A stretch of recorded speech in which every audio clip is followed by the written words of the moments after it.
Hi, my name is Paul Meyer. I'm the Director of Global Missions in the Southeast region, and glad to get a chance to talk with you today.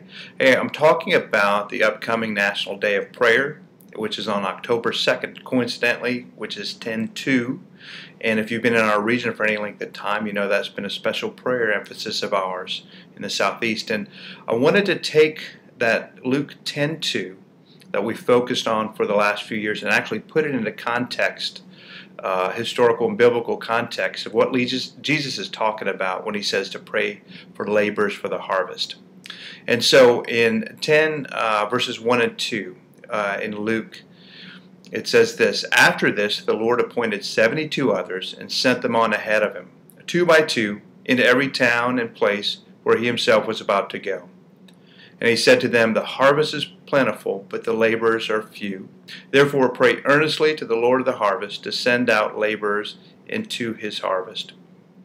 We've loved that verse, that passage, because it's actually addressed to laborers who are going out, proclaiming the kingdom of Christ and his return or his coming to their town. And as they're going, Jesus instructs them to pray for laborers for the harvest. And so we've thought we don't want to just trust in brochures and slick advertising or other things to bring laborers on to what we're doing in the Southeast and around the world. We really want to beseech the Lord of the harvest for that.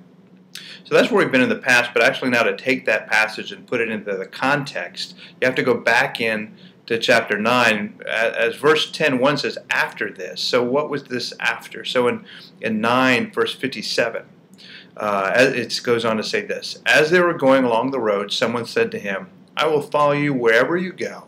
And Jesus said to him, Foxes have holes and birds of the air have nests, but the Son of Man has nowhere to lay his head. To another he said, Follow me. But he said, Lord, let me first go and bury my father. And Jesus said to him, Leave the dead to bury their own dead, but as for you, go and proclaim the kingdom of God. Yet another said, I will follow you, Lord, but let me first say farewell to those at my home. And Jesus said to him, No one who puts his hand to the plow and looks back is fit for the kingdom of God. And after this he appointed the 72 to go out, to proclaim his coming, and to pray to the Lord of the harvest to raise up laborers for the harvest. That's what the laborers look like. You know, a slick brochure and some clever advertising or a woo can maybe get students to a conference, or maybe even get them to apply for a summer project or a stint or to intern on our campuses.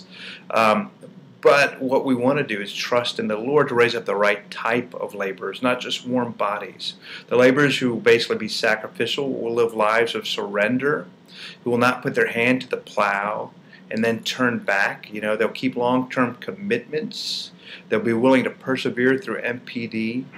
They'll overcome hurdles and obstacles in their way. That's the kind of laborers that really only the Lord can provide. Those kind of with a heart of surrender, a heart of sacrifice, saying, if it costs me everything, I want to follow my Lord and I want to make him known.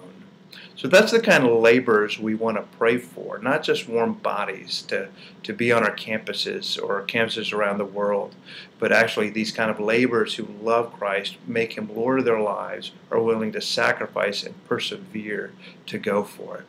So join with us in praying for that we would be that type of laborers ourselves, and that also the Lord would raise up more laborers like that to go to our campuses in the States and around the world. And one of the cool things about this day of prayer is also you guys will be teamed up with another campus to pray, and so you'll be able to partner with them in lifting up requests for one another and approaching the Lord together on this endeavor. So thanks for the time. Take care.